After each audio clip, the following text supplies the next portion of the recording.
बिस्मिल्लाहिर्रहमानिर्रहीम। अस्सलाम वालेकुम नाज़रीन, मैं हूँ साकिब बशीर, मेरे साथ मौजूद हैं मतीउल्लाह जान MJ TV।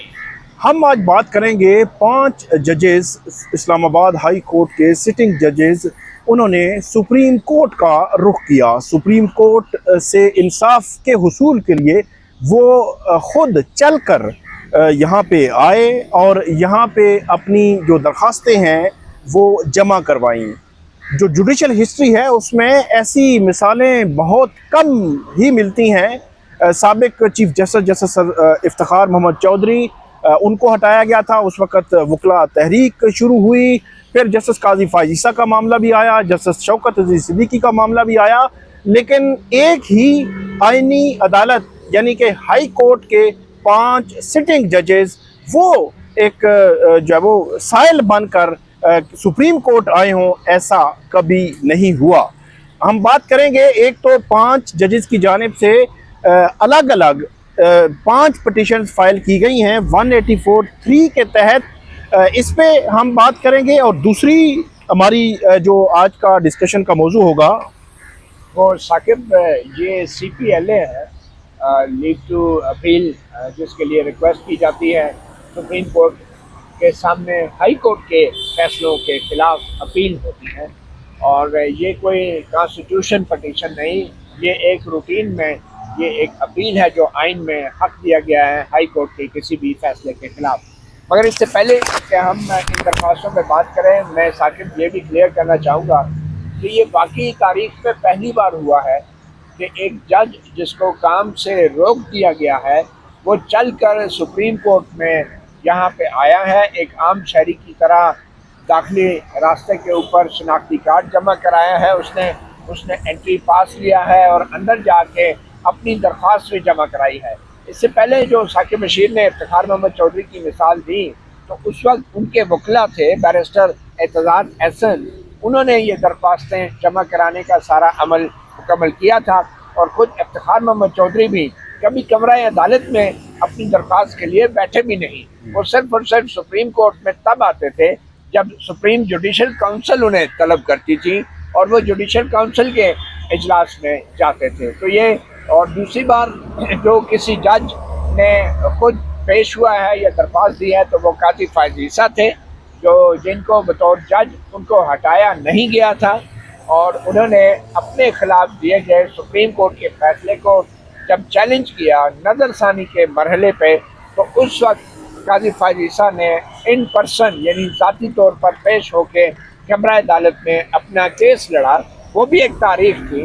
और मगर कभी वो भी शायद चल कर इस दाखिली रास्ते से, जाहिर बात है वो हाई कोर्ट के जज तो नहीं थे, सुप्रीम कोर्ट में ही थे, तो वो चल के यूँ 5 जजों का सुप्रीम कोर्ट में आना एक आम शहरी की तरह ये यकीनन एक लम्हा फ़िक्रिया है और अफसोस का भी मुकाम है कि इस शारह दस्तूर पे ये जजेस यहाँ सुप्रीम कोर्ट में आम शहरी और आम दरख्वास्त गुजार की तरह दाखिल तो हुए। एक लिहाज से ये बराबरी का एक असूल साबित करता है कि सब शहरी कानून के आगे बराबर हैं। मगर दूसरी तरफ आम शहरी जब इन जजों को इंसाफ मांगता देखेंगे तो वो क्या उम्मीद रखेंगे हमारी अदलिया से और सुप्रीम कोर्ट से कि अगर जजेस खुद इंसाफ मांग रहे हैं तो ये हमें क्या इंसाफ देंगे, बल्कि सिर्फ खुद ही कैदी हैं, हमें क्या इंसाफ देंगे। वो बड़ा अच्छा एक मिसरा है ना। जी जी जी जी बिल्कुल। आज जब जस्टिस मोहसिन अख्तर कियानी और बाकी जजेस दाखिल हुए तो एक इंटरेस्टिंग चीज़ ये हुई कि यहाँ पे सुप्रीम कोर्ट के जो साइरीन जिस दरवाजे से दाखिल होते हैं, तो वो दाखिल होते ही पुलिस वाले उनसे ID कार्ड मांगते हैं, उनसे पूछते हैं कि आप किस केस में हैं, आपने सुप्रीम कोर्ट के अंदर जाना है या अंदर जाके आपने किसी कोर्ट रूम में भी जाना है, मतलब आपका केस है।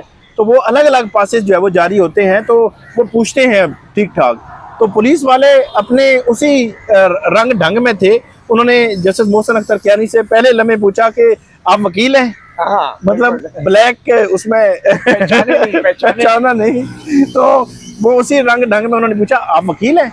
तो उसके बाद वो उन्होंने बताया कि हम दरख्वास्त गुजार है। और फिर उनको वो विजिटर पास दिया गया जो आम शहरियों को दिया जाता है, जो कमरा अदालत तक जिससे रसाई नहीं हो सकती, और सिर्फ आईनी दरख्वास्त दायर करने के जो डेस्क बनाया गया है वहाँ तक वो जजेस पहुँचे। और ये तमाम मनाजर जो हैं मैंने मतीउल्लाह जान एमजे टीवी और साकिब बशीर ने अपने अपने चैनल्स पर भी शेयर किए हैं, दिखाए हैं। ये बड़े तारीखी मनाजर थे और जो उनसे गुफ्तगू हुई या जो सवाल जवाब हुआ वो भी आपको दिखाया। एक चीज़ बात करके आगे बढ़ते हैं हम, जो असल में जो दरख्वास्तें दायर हुई हैं उसमें क्या लिखा हुआ है। जस्टिस मोहसिन अख्तर कियानी ने ये कहा कि वो बिल्कुल भी जस्टिस काजी फाजिसा से इंस्पिरेशन उन्होंने नहीं ली। जब उनसे सवाल किया हमारे दोस्त जो है वो अदील सरफराज, उन्होंने कहा हमने कोई इंस्पिरेशन जस्टिस काजी फाजिसा से नहीं ली। अब उसका एक पूरा बैकग्राउंड है। काजी फाजिसा मैंने जो अदील सरफराज से भी बात हुई तो मुझ तक जो बात पहुंची है तो जस्टिस मोहसिन अख्तर कियानी ने कहा कि अल्लाह ना करे कि हमने काजी फाजिसा से कोई एक स्टेप आगे उन्होंने, मतलब अल्लाह ना करे अल्लाह ना करे कि हमें काजी फाजिसा से इंस्पिरेशन लेनी पड़े। अच्छा, ये 5 जो जी एक्सप्लेन कर दें कि कितनी दरखास्तें कितनी हैं उस पर हम डिटेल में बाद में बात करते हैं। 5 दरखास्तें दायर हुई 184(3) के तहत 5 जजेस justice Mohsin Akhtar Kayani, justice Tariq Jahangiri, justice Babar Sattar, justice Sardar Ejaz Ishaq Khan और जस्टिस समन रफ़त इम्तियाज़, उनकी जानिब से ये दरखास्तें दायर हुई।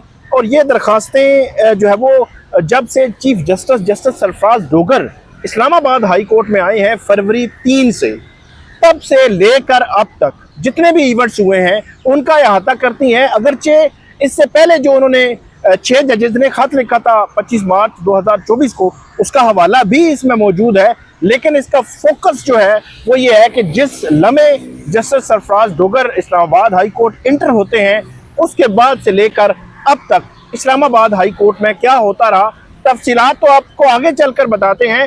लेकिन उसमें इन्होंने हाईलाइट किया है कि कैसे जो इंतज़ामी कमेटी है इस्लामाबाद हाई कोर्ट की, एडमिनिस्ट्रेशन कमेटी जो सारा कुछ देखती है, उसको जो है वो तब्दील किया गया और उसमें जूनियर जजेस डाले गए, सीनियर जजेस को इग्नोर किया गया।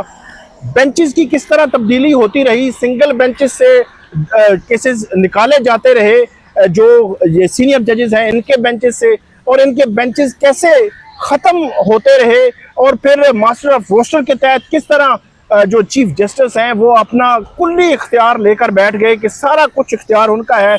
और वो केसेस की मार्किंग के हवाले से भी, मास्टर ऑफ रोस्टर के हवाले से भी सवालात इसमें उठाए गए हैं। इसके अलावा मल्टीपल क्वेश्चंस मौजूद हैं जिस पर जो है वो हम तफसील के साथ आगे चलकर बात करते हैं। दूसरी दरख्वास्त क्या है मतलब? दूसरी दरख्वास्त जस्टिस तारिक महमूद जहांगीरी ने उनको अदालती काम करने से रोक दिया गया था इस्लामाबाद हाई कोर्ट के एक 2 रुकनी बेंच की तरफ से, जिसकी सरबराही चीफ जस्टिस सरफराज डोगर कर रहे थे और उनके साथ जस्टिस आजम खान मौजूद थे।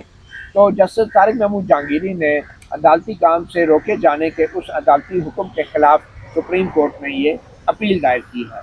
और इसके अंदर भी उन्होंने 4 बुनियादी सवाल उठाए हैं, जिसमें सबसे पहला सवाल तो उन्होंने ये उठाया है कि क्या हाई कोर्ट का कोई भी बेंच किसी भी ऐसी रिट दरख्वास्त को वसूल कर सकता है, इंटरटेन कर सकता है या सुन सकता है जिस दरख्वास्त में उसी हाई कोर्ट के दूसरे जज के खिलाफ कोई इल्ज़ाम लगाया गया हो। तो क्या हाई कोर्ट का एक जज या एक बेंच अपने किसी साथी जज या बेंच के खिलाफ कोई रिट ऑफ को वारंट सुन सकता है या नहीं, ये एक सवाल है। दूसरा ये कि क्या हाई कोर्ट का कोई भी जज या बेंच किसी किस्म का अपने साथी जज के खिलाफ कोई भी हुक्म जारी कर सकता है और क्या वो अपने साथी जज को अदालती काम से रोक सकता है। तीसरा सवाल ये है कि क्या जो असूल वज़ा किए गए हैं जजों के तासुब के हवाले से और मुनासिबियत के हवाले से, तो क्या उन असूलों के तहत कोई भी जो फरीक है, ख़ास तौर पे जब वो जज खुद फरीक हो किसी मामले में, तो वो अपने मुखालिफ फरीक जज के ख़िलाफ़ कोई मुकदमा सुन सकता है। शायद वो तवज्जो दिला रहे हैं सुप्रीम कोर्ट की अपील में कि जस्टिस तारिक महमूद जहांगीरी ने चीफ जस्टिस सरफराज डोगर की सीनियरिटी को चैलेंज किया रखा था सुप्रीम कोर्ट में, जो अभी भी जिसकी इंट्रा कोर्ट अपील पेंडिंग है। तो क्या चीफ जस्टिस सरफराज डोगर जो हैं वो जस्टिस तारिक महमूद जहांगीरी के खिलाफ कोई केस सुन सकते थे या नहीं। चौथा सवाल जो किया गया है कि क्या कोई भी जज या हाई कोर्ट का जो बेंच है वो कोई ऐसा हुक्म, तहरीरी हुक्म जारी कर सकता है जो कि कमरा अदालत में सुनाए गए किसी ज़ुबानी हुक्म के बिल्कुल मतज़ाद हो, मुखालिफ हो, या कमरा अदालत में एक हुक्म सुनाया गया हो या दूसरा हुक्म तहरीरी जब हुक्म आए तो वो बिल्कुल ही मुख्तलिफ हो। तो ये 4 अहम कानूनी सवाल उठाए गए हैं और बुनियादी तौर पे इन सवालात की बुनियाद पर ही बहुत सारे एतराज़ात हैं जो इस फैसले के ऊपर उठाए गए हैं। जी। अच्छा, इसमें जो दरख्वास्त है, इस दरख्वास्त में 184(3) के तहत ये जब वो पॉइंट आउट किया गया है, ख़ास तौर पर इसमें अगर इसकी प्रेयर पढ़ लें पहले। जी, आप प्रेयर पढ़ लें, लेकिन मेरे ख्याल में थोड़े से मैं तफसीलात बैकग्राउंड बता दूं। जी जी, जस्टिस जहांगीरी ने, जस्टिस अपनी दरख्वास्त में क्या लिखा है, बिल्कुल ठीक है, अपनी दरख्वास्त में हक़ाइक़ क्या बयान। जी जी, जस्टिस तारिक महमूद जहांगीरी ने एक ज़रूरी पस मंज़र के उन्वान से कुछ हक़ाइक़ बयान की हैं, जिनमें उन्होंने ये कहा है कि एक दरख्वास्त दायर की गई कई महीने पहले 2024 में इस्लामाबाद हाई कोर्ट में, जिसके ऊपर रजिस्ट्रार इस्लामाबाद हाई कोर्ट ने एतराज़ात लगा दिए और ये कहा कि ये दरख्वास्त नाकाबिल समाअत है, यानी ये दरख्वास्त समाअत के काबिल ही नहीं है। उसकी वजह यही थी कि एक जज के ख़िलाफ़ रिट दरख्वास्त दायर नहीं हो सकती। जब रजिस्ट्रार ने ये एतराज़ात लगा दिए तो फिर 16 सितंबर 2025 को जो पटिशन जो थी उस पर डायरी नंबर लगा जो था 13/5/2024, उन एतराज़ात को रिमूव नहीं किया गया, यानी कि एतराज़ात भी लगे हुए थे और मगर वो एतराज़ात बरकरार थे। इसी दौरान 16 सितंबर 2025 को इस्लामाबाद हाई कोर्ट का एक अचानक 2 रुकनी बेंच बन जाता है और जो पटिशनर हैं, यानी कि एडवोकेट मियां दाऊद हैं कोई लाहौर के, वो ख़ुद पेश ही नहीं होते और उनका एक साथी वकील पेश होता है और कहता है कि जनाब हमें इल्तवा चाहिए, यानी आज जो पटिशनर हैं उनकी तबीयत ठीक नहीं है। अच्छा, इस्लामाबाद बार कौंसिल के अहदेदार भी कमरा अदालत में मौजूद होते हैं, Islamabad high court bar association के अहदेदार भी मौजूद होते हैं और इस्लामाबाद डिस्ट्रिक्ट बार एसोसिएशन के अहदेदार भी कमरा अदालत में मौजूद होते हैं और ये तमाम वकला नुमाइंदे जो हैं जस्टिस तारिक महमूद जहांगीरी के ख़िलाफ़ दरख्वास्तों की मुखालफत कर रहे हैं और कहते हैं ये ऐसी दरख्वास्तें तो काबिल समाअत ही नहीं हैं। और जो कमरा अदालत है वो वकला से, सहाफ़ियों से और आम शहरियों से भरा हुआ था और सब ने देखा कि खुली अदालत में जो चीफ जस्टिस सरफराज डोगर और जस्टिस आज़म खान का बेंच था, उन्होंने ये ऐलान किया कि जो इस दरख्वास्त के ऊपर एतराज़ात हैं, अगर उन एतराज़ात को हमने ख़त्म करना हुआ तो उससे पहले हम तमाम फ़रीक़ैन को नोटिस जारी करेंगे और उन फ़रीक़ैन को सुनेंगे भी और फिर इस दरख्वास्त के काबिल समाअत होने या ना होने के ऊपर तमाम फ़रीक़ैन से दलाइल सुने जाएंगे। और फिर ये भी ऐलान किया गया जस्टिस सरफराज डोगर और जस्टिस आज़म खान के बेंच की तरफ से कि ये जो जस्टिस तारिक महमूद जहांगीरी का डिग्री का मामला है ये ऑलरेडी सुप्रीम जुडिशल काउंसिल में ज़ेर समाअत है।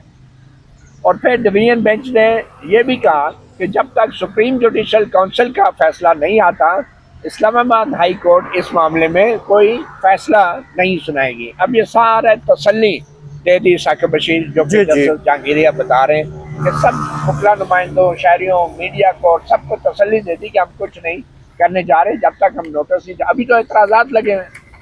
दूसरी बात जो जस्टिस तारिक महमूद जहांगीरी ने कहा कि इन तमाम वाक़यात और बातों के बावजूद, ऐलानात के बावजूद, जो डिवीज़न बेंच है चीफ जस्टिस सरफराज डोगर का, उसने ना सिर्फ अपने तहरीरी हुक्मनामा जो जारी किया, उस तहरीरी हुक्मनामे में ये इंकशाफ हुआ कि डिवीज़न बेंच ने, जज साहब ने वापस चैम्बर में जाके जो तहरीरी हुक्मनामा जारी किया उसके अंदर उस दरख्वास्त पे लगाए गए तमाम एतराज़ात को भी ख़त्म कर दिया और जो पटिशन थी उस पर नंबर भी लगा दिए, नोटिस भी जारी कर दिए, अदालती मुआवन भी मुकर्रर कर दिए और जो एक और दरख्वास्त गुजार था उसको फरीक भी बना लिया, जो कोई और वकील साहब थे, और इसके साथ उस दरख्वास्त को भी टेकअप कर लिया।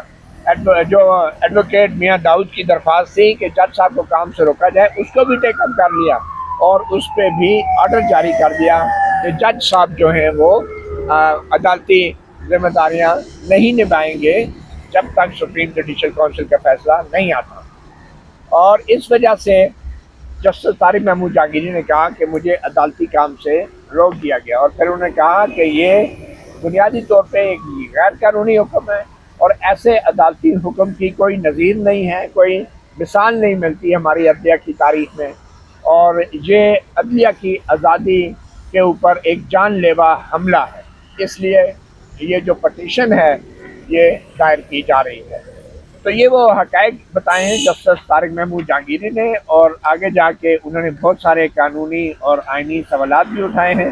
और फिर एक जगह पे जस्टिस तारिक महमूद जहांगीरी कहते हैं कि जो कुछ भी इस्लामाबाद हाई कोर्ट के कमरा अदालत में हुआ वो एक बहुत बड़ा धोखा और फरेब था, और जो तहरीरी हुक्मनामा जारी किया वो हुक्मनामा एक शर्मनाक फ्रॉड के मतरादफ था, जिसका असर अदलिया के जो इज्जत और साख है उस पर और अदालती जो अमल है उस पर पड़ता है, और ये मिसकंडक्ट के भी मतरादफ है।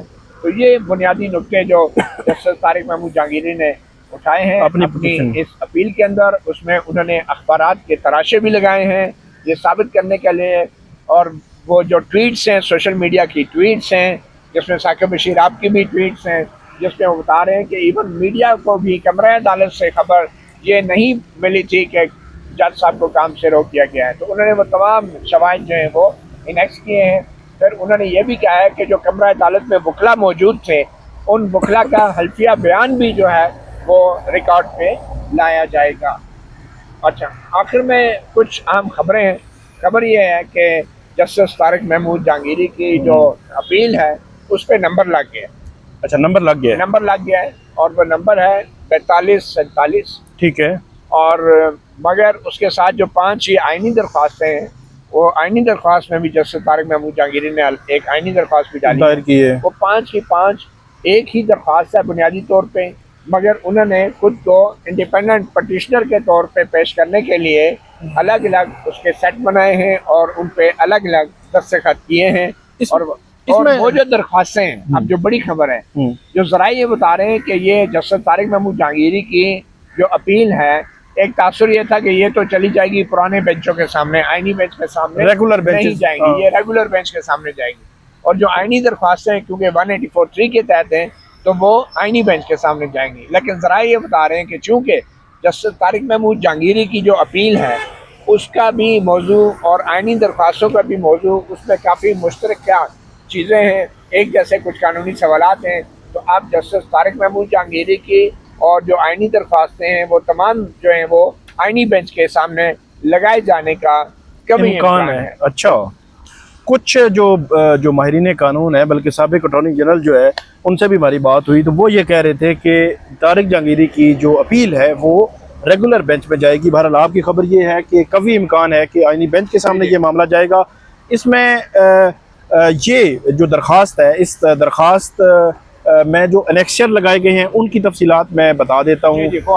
ये फरवरी 2025 से लेकर सितंबर 2025 तक बहुत सारे मराहिल पे खतूत भी लिखे गए, जस्टिस बाबर सत्तार की जानिब से, जस्टिस सरदार एजाज शाह खान की जानिब से, जस्टिस समर रफ़त इम्तियाज़ की जानिब से, जस्टिस जो है वो मोहसिन अख्तर कियानी की जानिब से। और ये खतूत जो है वो बेंचेस की जब तब्दीली हो रही थी, जो चीफ जस्टिस हैं वो केसेस मार्क कर रहे थे, केसेस को एक बेंच से निकाल कर दूसरे बेंचेस में भेज रहे थे, या डिवीजन बेंचेस, जो इसमें लिखा हुआ भी है कि जो डिवीजन बेंचेस हैं उनके ज़रिए सिंगल बेंचेस को कंट्रोल कर रहे थे, तो उन्होंने उस हवाले से खतूत लिखे थे। वो सारे खतूत इन दरख्वास्तों के साथ अनेक्स किए गए हैं, और इसके अलावा अखबारी तराशे भी हैं। और साथ अभी रिसेंटली जो डेवलपमेंट्स हुई हैं, इस्लामाबाद हाई कोर्ट में फुल कोर्ट की मीटिंग हुई, फुल कोर्ट की मीटिंग पे इतराज़ात भी इसके साथ लगाए गए हैं। और जो जस्टिस समर रफ़त इम्तियाज़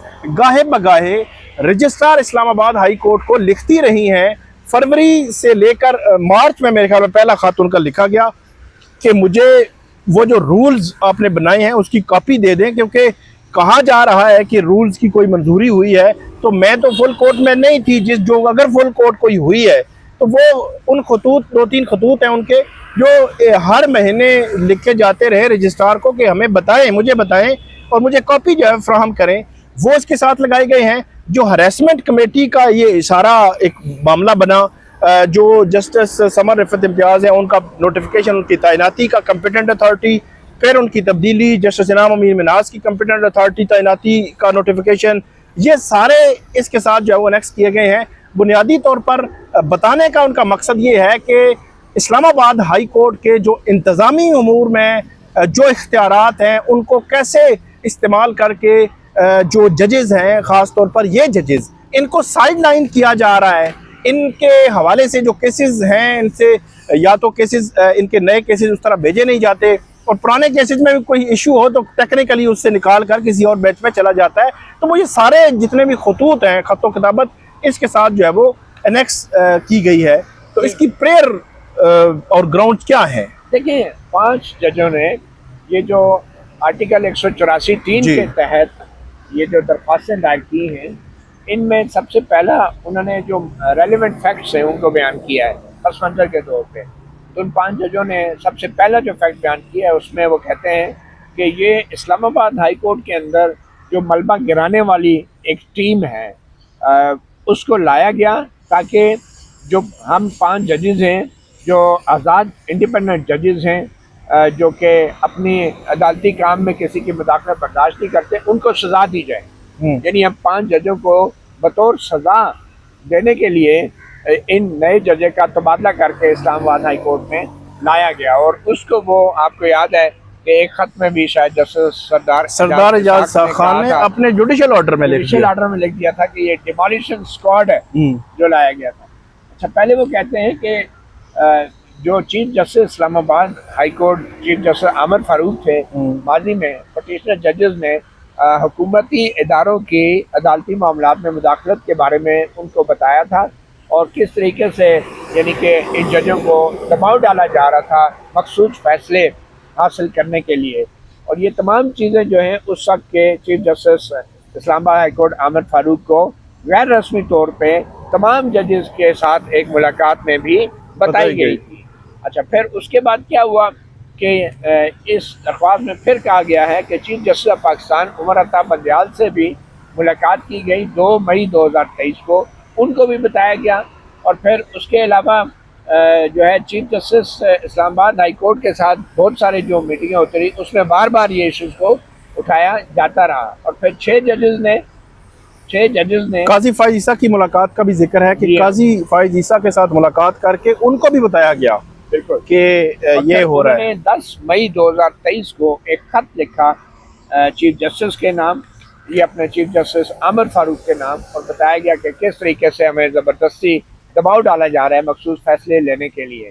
और फिर ये भी चीफ जस्टिस आमिर फारूक से कहा कि वो तौहीन अदालत की कार्रवाई शुरू करें, मगर आज तक वो इस्लामाबाद हाई कोर्ट के चीफ जस्टिस के ऑफिस से कोई ऐसी कार्रवाई शुरू नहीं हुई। फिर 19/5/2023 को 6 जजेस जो थे इस्लामाबाद हाई कोर्ट के, उन्होंने बल्कि नाज़रीन को बता दें कि तौहीन अदालत की कार्रवाइयाँ शुरू हुई थी, लेकिन वो कार्रवाइयाँ आगे नहीं बढ़ी। जस्टिस मोहसिन अख्तर कियानी, जस्टिस बाबर सत्तार, उनके खतूत पे वो 3-5 रुकनी benches, larger bench, full court bench, कुछ भी नहीं हुआ। वो बैठे, उसके बाद वो केस पेंडिंग पड़े हुए हैं, कुछ नहीं हुआ। अब तो कुछ भी नहीं होना।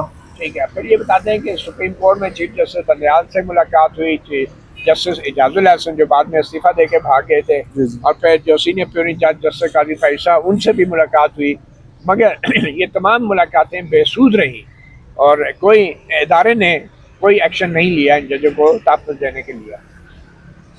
फिर आगे जाके ये जजेस ने बताया कि 6 जजेस ने जो 25 मार्च 2024 को खत लिखा सुप्रीम कोर्ट को, वो 1 अप्रैल 2024 को सो मोटो नोटिस लिया गया और पहली हियरिंग 3 अप्रैल 2024 को हुई। और सुप्रीम कोर्ट ने तमाम फ्रीकेन को कहा कि वो अपनी तजावीज़ दें कि इदारे का क्या रिस्पांस होना चाहिए और क्या निज़ाम होना चाहिए कि इस तरह के वाक़यात का सद्दजवाब किया जा सके। और दूसरा ये भी कहा कि इस्लामाबाद हाई कोर्ट के चीफ जस्टिस आमिर फ़ारूक ने बजाय इसके कि वो इन तजावीज़ को मरतब करने के लिए फुल कोर्ट बनाते, उन्होंने एक सर्कुलर भेज दिया कि अपनी अपनी तजावीज़ लिख के दें।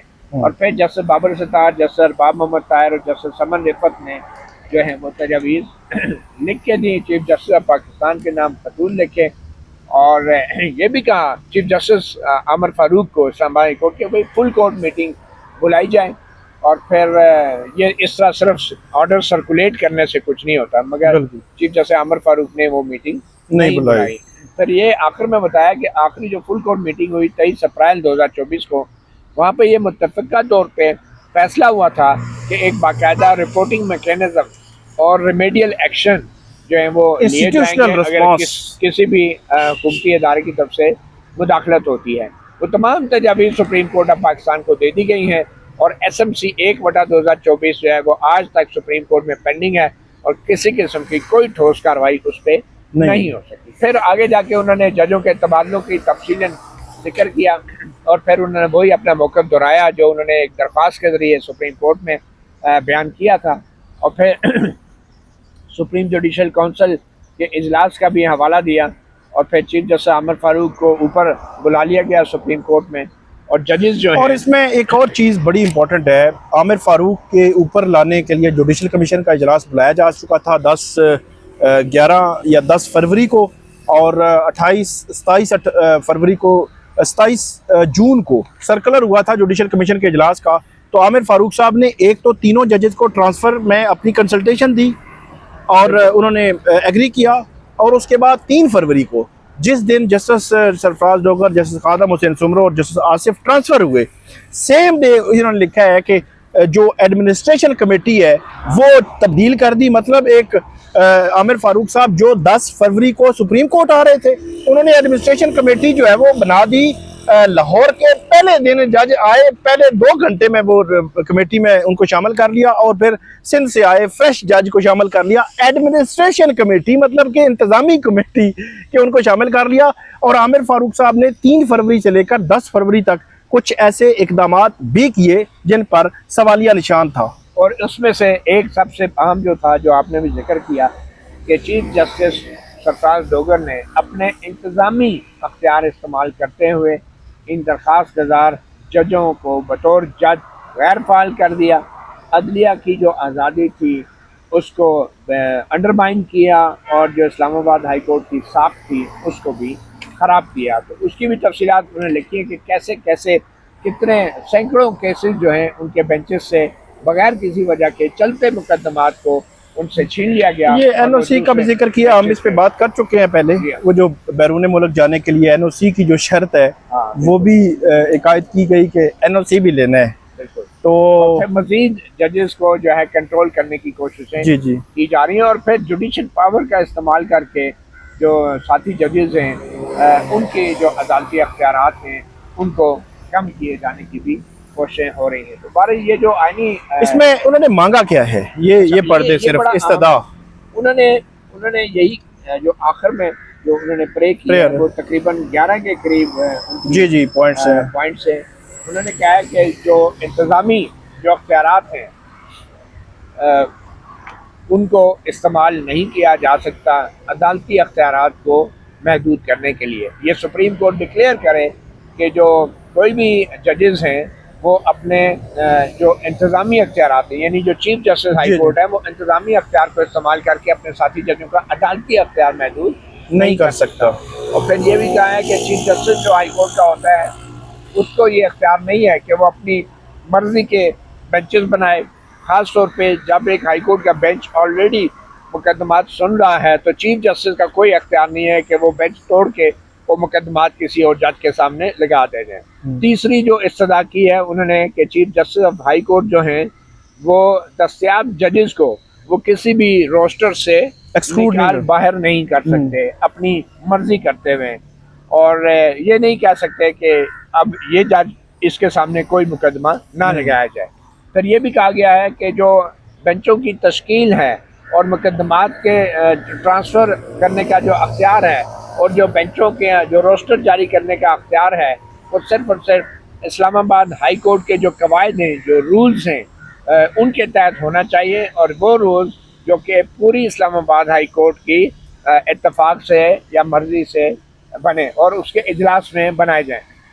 फिर ये है कि जो मास्टर ऑफ द रोस्टर का नज़रिया है वो सुप्रीम कोर्ट पहले ही ख़त्म कर चुकी है, तो हाई कोर्ट्स के लिए भी ये मास्टर ऑफ द रोस्टर का नज़रिया ख़त्म होना चाहिए। और फिर जो इंतज़ामी कमेटियाँ हैं नोटिफिकेशन के ज़रिए, जो ख़ास तौर पर 3 फरवरी 2025 और 15 जुलाई 2025 को बनाई गई, ये तमाम जो हैं ये गैर कानूनी इनको करार दिया जाए। और फिर 3 फरवरी 25 और 15 जुलाई के जो नोटिफिकेशन है और जो भी इंतज़ामी कमेटियों ने एक्शन लिए हैं उन तमाम इक़दाम को भी गैर कानूनी करार दिया जाए। और फिर ये भी कहा है कि जो इस्लामाबाद हाई कोर्ट के प्रैक्टिस एंड प्रोसीजर के जो कवायद हैं 2025 के, वो जिस तरीके से मंजूर किए गए हैं, वो कवायद जो हैं गैर कानूनी इंतज़ामी कमेटी ने मंजूर किए और उन्हें पहले ही नोटिफाई कर दिया, और फिर बाद में हाई कोर्ट की फुल कोर्ट के सामने मंजूरी के लिए रखा गया, जो कि आइन के आर्टिकल 192(1) की और आर्टिकल 202 की जो है वो खिलाफ वर्जी है।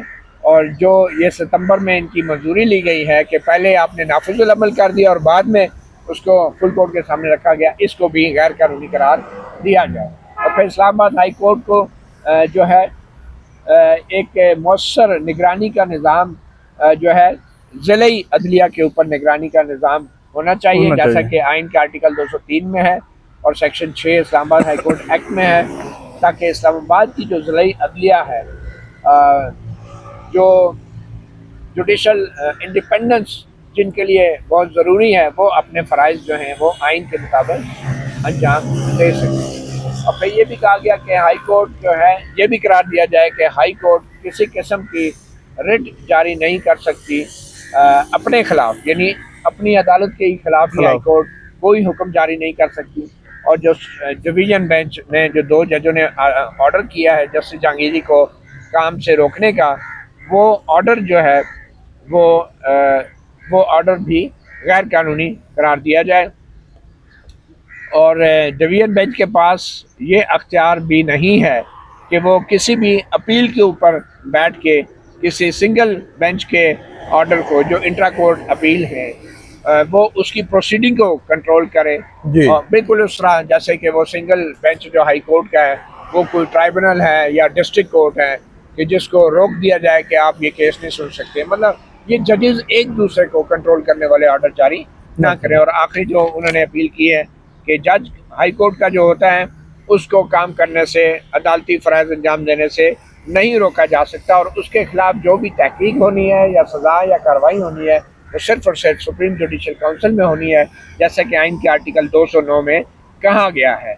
और इसलिए ये तमाम इस्तदा उन्होंने की है 184(3) के तहत। इसमें ये तमाम मामलात जो हैं उनमें से चंद अहम मामलात सुप्रीम कोर्ट में ऑलरेडी पेंडिंग हैं, और इस दरख्वास्त में उन मामलात का फ़ैसला नहीं मांगा गया।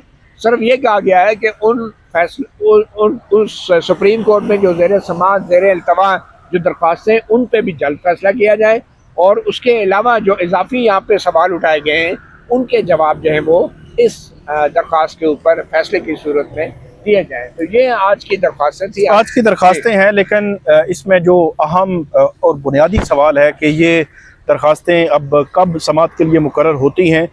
जस्टिस तारिक जहांगीरी की जो इनफरादी दरख्वास्त है उनके जो उनको काम से रोकने के ख़िलाफ़, उम्मीद है कि वो तो नेक्स्ट वीक में हर सूरत में हो जाएगी, फिक्स हो जाएगी।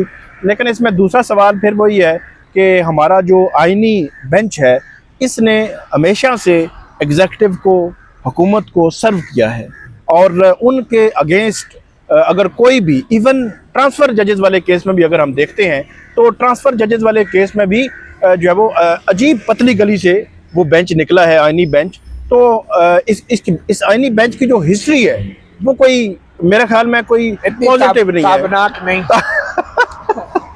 तो अब एक सवाल है साकिब, देखें जी, एक सवाल उठता है लोगों के ज़हन में कि यार ये जजों को क्या हो गया है कि क्यों अब अंदरूनी मामलात को बाहर सड़कों पे ला रहे हैं।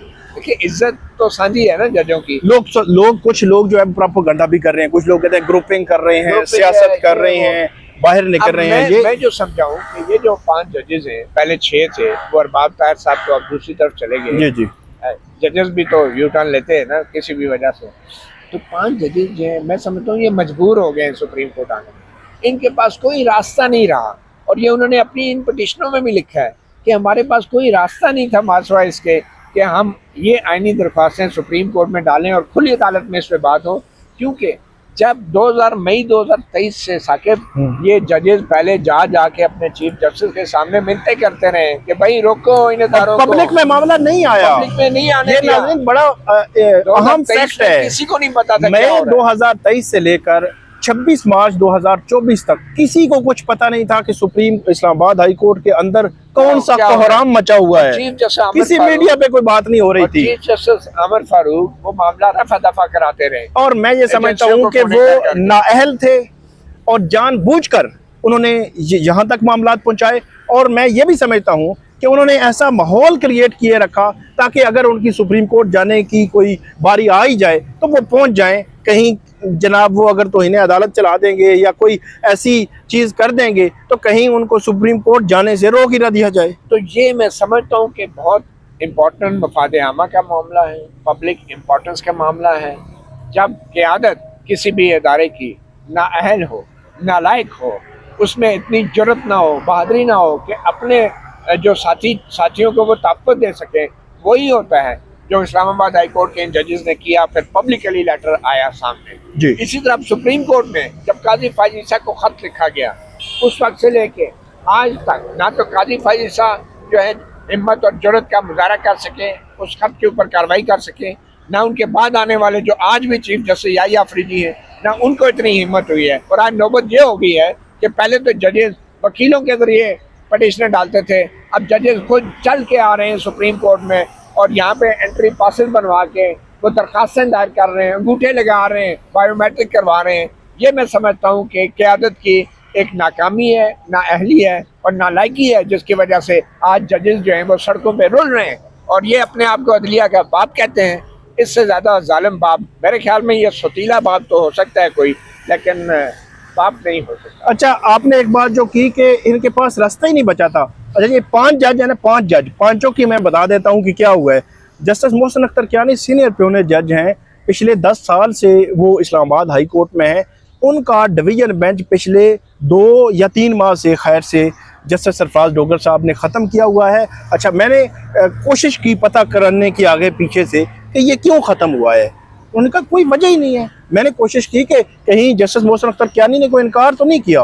उन्होंने कहा बिल्कुल भी कोई इनकार नहीं है। उनका अचानक पता चला जी आपका डिवीजन बेंच नहीं होगा। मतलब जुडिशल वर्क जिसका उस जज ने आइन पर हलफ लिया हुआ है कि वो इंसाफ की फराहमी यकीनी बनाएगा, तो उसको रोका जा रहा है। अच्छा, जस्टिस मोहसिन अख्तर कियानी की मिसाल आ गई। अब आ जाएं जस्टिस सरदार एजाज शाह खान पे।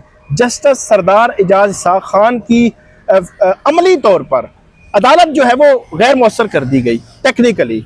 वो किस तरह कि उनका सिंगल बेंच ख़त्म, जस्टिस बाबर सत्तार का सिंगल बेंच ख़त्म, और उनको कहा कि आप जी टैक्स के केसेस सुनेंगे। तो जब टैक्स के केसेस सुनने हैं तो वो सिर्फ क्योंकि जस्टिस बाबर सत्तार सीनियर हैं तो उनकी अदालत में होते हैं। तो अब पिछले तकरीबन 2 हफ्तों से जस्टिस सरदार एजाज शाह खान की अदालत बंद पड़ी है।